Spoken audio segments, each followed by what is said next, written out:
بسم اللہ الرحمن الرحیم نحمدہ و نصلی علی رسول الکریم۔ مسند احمد کی ایک حدیث حضرت معاذ ابن جبل رضی اللہ عنہ سے مروی۔ حضرت معاذ بڑے جلیل القدر صحابی،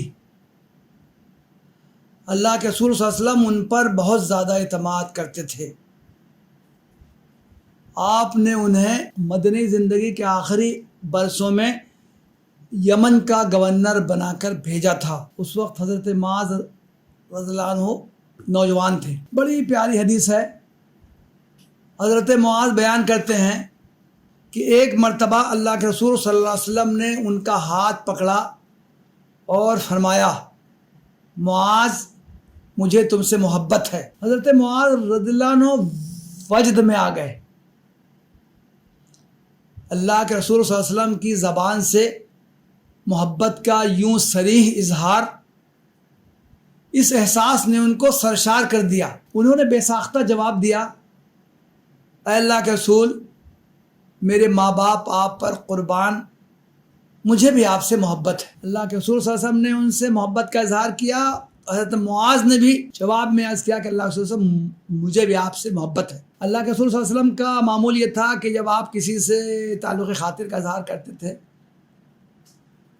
تو محبت کا اظہار کرنے کے لیے اس کا ہاتھ پکڑ لیتے تھے، اس کا ہاتھ اپنے ہاتھ میں لے لیتے تھے۔ اس موقع پر بھی آپ نے یہی کیا کہ حضرت معاذ کا ہاتھ پکڑا اور اس طرح گویا کہ اپنی زبان سے بھی اور اپنے عمل سے بھی ان سے محبت کا اظہار کیا۔ اس کے بعد اللہ کے رسول صلی اللہ علیہ وسلم نے حضرت معاذ کو ایک بات کی تلقین فرمائی۔ آپ نے فرمایا، اے معاذ، میں تمہیں بہت تاکید سے یہ بات کہتا ہوں کہ تم ہر نماز کے بعد یہ دعا ضرور پڑھنا، اسے کبھی نہ چھوڑنا۔ اللہم اعنی علی ذکرک و شکرک و حسن عبادتک۔ اے اللہ، تو مجھے توفیق دے کہ میں تیرا ذکر کروں، تیرا شکر ادا کروں اور اچھی طرح تیری عبادت کروں۔ یہ ایک بہت اہم دعا ہے جس کی اللہ کے رسول صلی اللہ علیہ وسلم نے تلقین فرمائی۔ حدیث کی کتابوں میں اللہ کے رسول صلی اللہ علیہ وسلم کی بہت دعائیں منقول ہیں۔ صبح کے اذکار، شام کے اذکار، دوسرے اوقات کے اذکار، دعائیں کثرت سے کتب حدیث میں مروی ہیں۔ امام ترمذی نے تو اپنی کتاب حدیث میں دعاؤں کا ایک باب ہی مقرر کیا ہے جس میں بہت سی احادیث نقل کی۔ اسی طرح حدیث کی دوسری کتابوں میں، صحیح بخاری، صحیح مسلم اور دوسری کتابوں میں بھی اللہ کے رسول صلی اللہ علیہ وسلم کی بہت سی دعائیں منقول ہیں۔ یہ ایک خاص دعا ہے۔ حدیث کے الفاظ سے ہم اچھی طرح سمجھ سکتے ہیں کہ اللہ کے رسول نے اس دعا پر کتنا زور دیا ہے، اور آپ نے ہدایت فرمائی ہے کہ اس دعا کا خاص طور سے ہر نماز کے بعد اہتمام کرنا چاہیے۔ اس دعا میں جو 3 باتیں کہی گئی ہیں اس پر بھی ہمیں غور کرنا چاہیے۔ اللہم اعنی علی ذکرک و شکرک و حسن عبادتک۔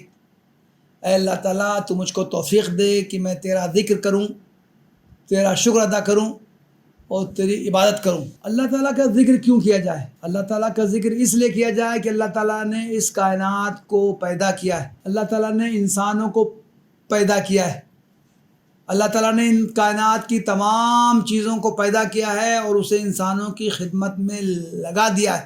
تو گیا کہ اللہ تعالیٰ کا ذکر، اس کی حمد، اس کی تسبیح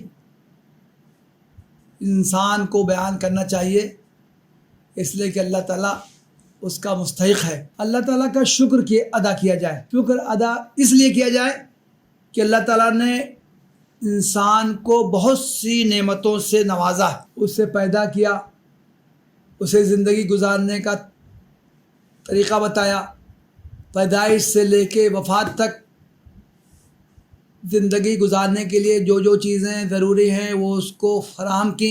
ہماری ایک ایک سانس اللہ تعالیٰ کے احسانات و انعامات سے ہی ممکن ہے. ہم سانس لیتے ہیں، سانس نکالتے ہیں، کھاتے ہیں، پیتے ہیں، دوسری ضروریات پوری کرتے ہیں. ہم غور تو کریں، ہمارے زندگی کا ایک ایک لمحہ اللہ تعالیٰ کے احسانات و انعامات سے دبا ہوا ہے. کوئی شخص کسی پر احسان کرتا ہے تو اس کا شکر ادا کیا جاتا ہے. جب اللہ تعالیٰ نے اس قدر انعامات و احسانات سے انسان کو نوازا ہے تو ضروری ہے کہ اس کی زبان اس کے شکر سے تر رہے. ہر موقع پر، ہر لمحے اس کی زبان سے اللہ تعالیٰ کا شکر ادا ہو. تیسری بات اس حدیث میں کہی گئی ہے کہ اے اللہ تعالیٰ تو مجھے اچھی طرح تیری عبادت کرنے کی توفیق عطا فرما. عبادت کیا ہے؟ عبادت زندگی میں چند مراسم ادا کر دینے کا نام نہیں ہے. نماز، روزہ، زکوٰۃ، حج، صدقہ و خیرات، یہ سب کام بھی عبادت ہیں، لیکن یہ کل عبادت نہیں ہے. اللہ تعالیٰ کی بندگی تو یہ ہے کہ انسان اپنی زندگی کے ہر لمحے میں اللہ کی رضا کو پیش نظر رکھے اور اس کی ناراضی کو بھڑکانے والے کاموں سے بچے. انسان سے مطلوب یہ ہے کہ اس حدیث میں جن 3 کاموں کا حکم دیا گیا ہے، جن 3 کاموں کو انجام دینے کی تلقین کی گئی ہے، ان کی ادائیگی میں برابر وہ لگا رہے اور ساتھ ہی اللہ تعالیٰ سے اس کی توفیق بھی مانگتا رہے.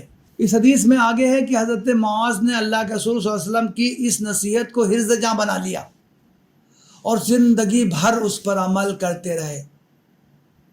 ہر نماز کے بعد انہوں نے اس دعا کو مانگا، کبھی ناغا نہیں کیا. ایک موقع پر انہوں نے یہ حدیث اپنے شاگرد ثنابحی کو سنائی تو ساتھ ہی ان کو بھی نصیحت کی کہ میں تم کو نصیحت کرتا ہوں کہ تم بھی لازماً اس دعا کو اپنا معمول بنا لو. ثنابحی نے اپنے شاگرد ابو عبد الرحمن کو یہ حدیث سنائی تو ان کو تاکید کی کہ تم لازماً اس حدیث پر عمل کرو، اس دعا کو اپنا معمول بنا لو. ابو عبد الرحمن نے اپنے شاگرد عقبہ ابن مسلم کو یہ حدیث سنائی، ان کو بھی اسی طرح کی تاکید کی جیسے تاکید ان کے استاد نے اور پھر استاد کے استاد نے اور ان سے حضرت معاذ بن جبل نے اور ان سے اللہ کے رسول صلی اللہ علیہ وسلم نے ہدایت فرمائی تھی.